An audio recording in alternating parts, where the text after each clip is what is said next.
Ya, assalamualaikum, selamat beraktivitas semuanya. Semoga dalam keadaan sehat walafiat. Pada kesempatan ini saya akan mencoba berbagi tentang apa saja yang menjadi pertanyaan dosen saat kita ujian proposal, skripsi, atau tesis, atau apa saja yang menjadi pertanyaan dosen penguji pada saat kita ujian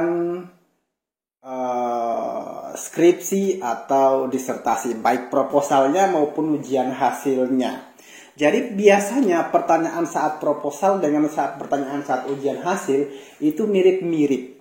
Ya, hanya setelah ujian hasil skripsi maupun tesis itu ada pengembangan berkaitan dengan hasil penelitian yang kita lakukan. Oke, biasanya pertanyaan yang sering muncul adalah pertama, coba saudara jelaskan alasan saudara memilih topik ini. Jadi, atau ingin melakukan penelitian ini. Jadi, untuk kasus seperti ini, sebenarnya adalah berkaitan dengan apa yang kita tahu tentang topik penelitian kita.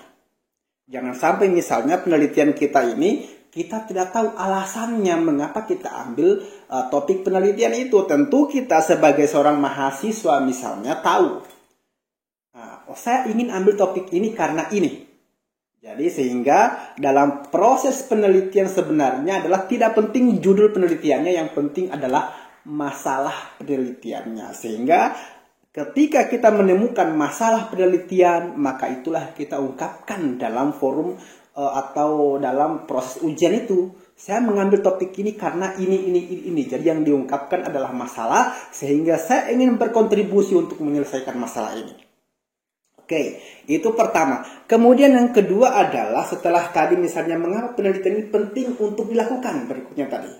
Kalau tadi misalnya tentang mengapa kamu mengambil penelitian ini. Kemudian berikutnya adalah mengapa penelitian ini penting untuk dilakukan. Jadi yang diuji dalam artian di sini mahasiswa harus bisa menjelaskan urgensi penelitian ini, masalah ini untuk bisa diselesaikan. Kita mengangkat sebuah topik penelitian misalnya, jadi kita tahu, oh ini urgent, penting untuk diselesaikan karena berangkat dari masalah. Sehingga dalam proses penelitian itu yang kita pertama cari adalah masalahnya. Ketika kita ketemu masalahnya, maka nanti kita akan menemukan alasan mengapa topik penelitian ini penting untuk dilakukan. Sasarannya adalah untuk menyelesaikan masalah atau untuk mengembangkan suatu program misalnya, suatu produk misalnya, bisa. Jadi intinya suatu penelitian bagusnya adalah berangkat dari suatu masalah, atau boleh juga berangkat dari suatu gagasan, akan tetapi gagasan itu adalah bersifat pengembangan untuk menyelesaikan masalah. Berikutnya yang ketiga adalah nanti penguji akan tanya, apa bedanya penelitian kamu dengan penelitian sebelumnya? Jadi di sini mahasiswa harus bisa membaca topik-topik penelitian yang sebelumnya pernah dilakukan yang mirip dengan penelitian Anda. Jadi misalnya topik penelitian saya adalah ini. Jadi fokuslah cari beberapa referensi topik melalui jurnal penelitian misalnya untuk dikaji mana yang mirip dengan penelitian saya dan apa bedanya dengan penelitian saya. Banyak mahasiswa yang saya temukan hanya perbedaan tempat penelitian diangkat. Kemudian saya tanya, kenapa? Apa urgensi perbedaan tempat itu? Kemudian dia tidak bisa menyatakan apa-apa. Jadi gitu, bahwa kita harus bisa membuat pembeda antara penelitian sebelumnya dengan penelitian kita. Penelitian orang lain dengan penelitian kita. Agar apa? Agar penelitian kita itu punya nilai novelty, punya nilai kebaruan. Sehingga perbedaan itu muncul dan kita merasa bahwa kita bukan menduplikat penelitian orang gitu. Jadi usahakan perbedaannya misalnya boleh jadi perbedaan metode misalnya, kemudian perbedaan teknik analisis, teknik pengumpulan data misalnya, perbedaan tempat boleh, akan tetapi harus perbedaan tempatnya rasional. Rasional yang dimaksud adalah ketika misalnya metode A diterapkan di daerah A dan akan diuji coba di daerah B, apakah sama atau enggak. Tapi harus kita prediksi dulu kira-kira masyarakat daerah A dengan B itu berbeda enggak. Kalau berbeda dan dimungkinkan itu akan berpengaruh, bisa kita uji coba gitu. Oke, berikutnya yang keempat adalah biasanya di bagian tadi ya, yang tadi itu di bagian pendahuluan. Berikutnya di bagian telah pustaka atau literatur reviewnya, dia akan menanyakan tentang teori yang kita gunakan dalam bahasan itu. Apakah misalnya dikatakan, teori yang Anda gunakan kurang dalam nih, kurang tajam nih, ditambah gitu. Atau misalnya, mengapa Anda menggunakan teori ini, bukan teori ini. Atau misalnya dia akan protes, teori yang Anda gunakan tidak relevan. Nah, ini para mahasiswa harus bisa memang memberikan kajian mendalam di bagian kajian pustaka. Lebih luas, lebih dalam itu lebih bagus. Setidaknya kita akan menemukan suatu indikator-indikator yang akan kita gunakan di bagian metode penelitian. Jadi fungsinya literatur review adalah sebagai rujukan dalam pengembangan instrumen penelitian dan juga pembahasan hasil penelitian. Berikutnya, nanti akan ditanya pula tentang apa masalah atau rumusan masalah dalam penelitian kamu. Nah, kita tinggal menyebutkan sebagai mahasiswa yang menyusun skripsi, tentu kita tahu rumusan masalah dalam penelitian kita adalah apa. Nanti pertanyaan ini akan berlanjut dengan pertanyaan berikutnya. Apa manfaat penelitian yang saudara ajukan? Jadi kalau misalnya nggak punya nilai manfaat apa-apa, nggak mungkin.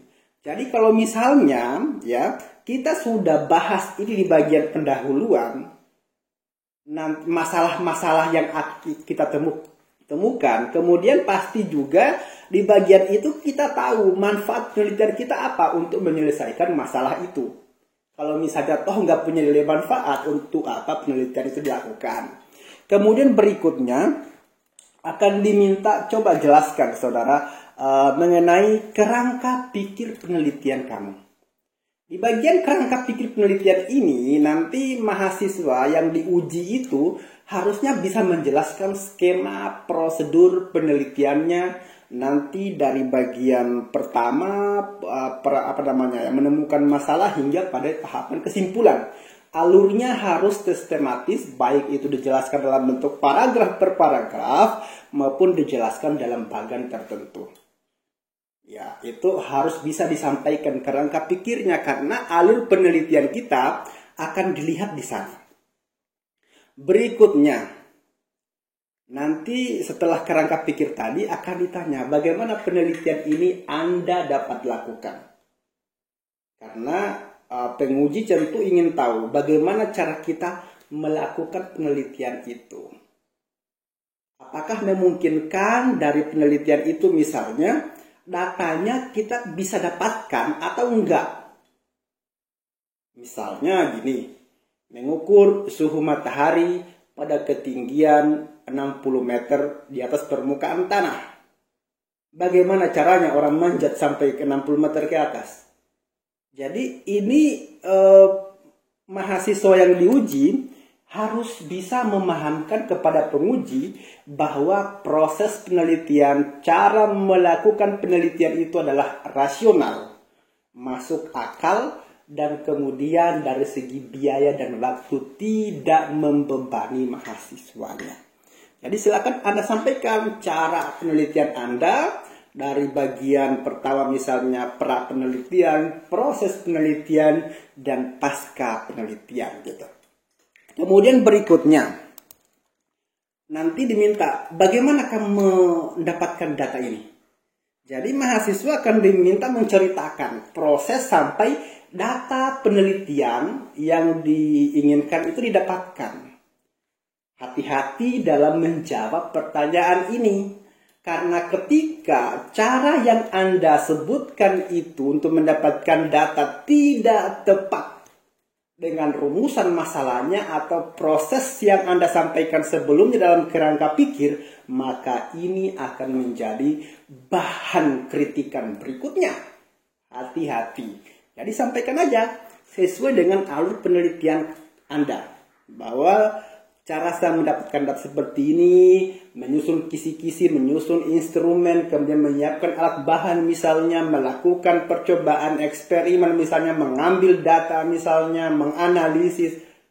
Jadi disampaikan itu. Berikutnya akan diminta kalau misalnya penelitian Anda adalah penelitian deskriptif, ya, yang kualitatif, yang bukan penelitian laboratorium misalnya, akan diminta mana instrumen penelitian Anda. Olehnya itu, sebelum Anda ujian proposal atau misalnya pasca ujian itu, saat Anda ujian, jadi diminta mana instrumen penelitian Anda. Jadi di sini tolong disampaikan instrumen penelitian atau alat penelitian yang digunakan untuk mendapatkan data. Kalau pedoman wawancara, sampaikan pertanyaan-pertanyaan wawancaranya. Kalau kuesioner, sampaikan lembar kuesionernya. Atau misalnya kalau ada instrumen lain lembar observasi, silahkan sampaikan lembar observasinya. Dan kemudian hati-hati lagi di sini, kalau misalnya instrumen yang Anda gunakan ternyata tidak tepat sasaran untuk mendapatkan data sesuai rumusan masalah Anda, ini akan menjadi kritikan baru. Hati-hati, namanya dosen menguji itu selalu mencari celah untuk bisa kita diajak berdiskusi tentang penelitian kita agar lebih berkualitas. Kemudian setelah tadi disampaikan, tanyakan instrumennya dicari. Jadi para mahasiswa silakan kembangkan instrumennya, kemudian teliti instrumennya, upayakan sesuai sasaran data yang ingin kita butuhkan. Kemudian berikutnya akan ditanyakan bagaimana cara Anda menganalisis data penelitian Anda. Hati-hati lagi di sini. Jangan sampai datanya sudah Anda dapatkan dengan benar melalui instrumen yang tepat, teknik analisisnya yang keliru. Pastikan Anda boleh bertanya di mana saja, ya, agar instrumen penelitian Anda itu dapat dianalisis dengan bagus. Olah datanya dengan baik, dengan benar, dengan tepat, dengan jujur tentunya, kemudian sampaikan dalam laporan penelitian Anda. Karena kalau misalnya teknik analisis datanya keliru, pasti hasil penelitiannya keliru. Jadi mohon diperbaiki di bagian teknik analisis, tahu proses mendapatkan data hasil itu, hasil data itu. Agar kenapa? Nanti dosen akan tanya, bagaimana cara kamu mendapatkan hasil analisis ini? Kalau misalnya olahnya pakai aplikasi SPSS, Vivo, Anda harus tahu bagaimana proses kerja aplikasi itu. Alur kerja aplikasi itu, angka-angka yang didapatkan, kemudian interpretasi angka-angka itu. Setidaknya ketika dosen bertanya, Anda dengan percaya diri menjawab dan menjelaskan ABC. Oke. Berikutnya misalnya, nanti di bagian hasil penelitian, biasakan dosen memang akan menyarankan agar penelitian kita berkualitas. Dia akan menyampaikan gini, oh, bahasan hasil penelitian kamu terlalu sempit. Bisa nggak diperluas? Sampaikan aja. Oh, bisa Pak, bisa. Nanti akan kami tambahkan kalau misalnya itu memang sempit pembahasan kita. Kalau memang kita sudah cukup, kita sudah menjelaskan sebenarnya ini Pak sudah luas. Saya sudah menjelaskan ini pada halaman ABC gitu. Nanti tergantung dosennya apakah dia akan mengiyakan atau misalnya dia akan tetap dengan pendapatnya bahwa Anda harus menambahkan atau memperluas pembahasannya. Kemudian berikutnya dia akan tanya, penelitian kamu ini kesimpulannya apa? Ini menarik.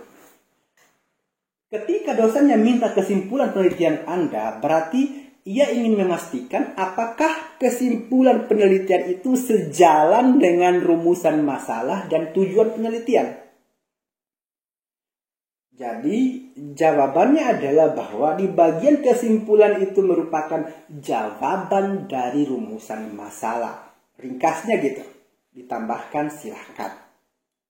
Oke. Jadi beberapa hal itu yang menjadi ya, yang biasanya yang saya dengar dan juga mungkin saya lakukan sendiri, itu pertanyaan yang sering muncul dalam proses sidang ujian proposal atau ujian skripsi, baik dalam hasil ujian hasil ada baik skripsi maupun tesis. Demikian beberapa tips ya yang kami sampaikan pada kesempatan ini, semoga bermanfaat. Assalamualaikum warahmatullahi wabarakatuh.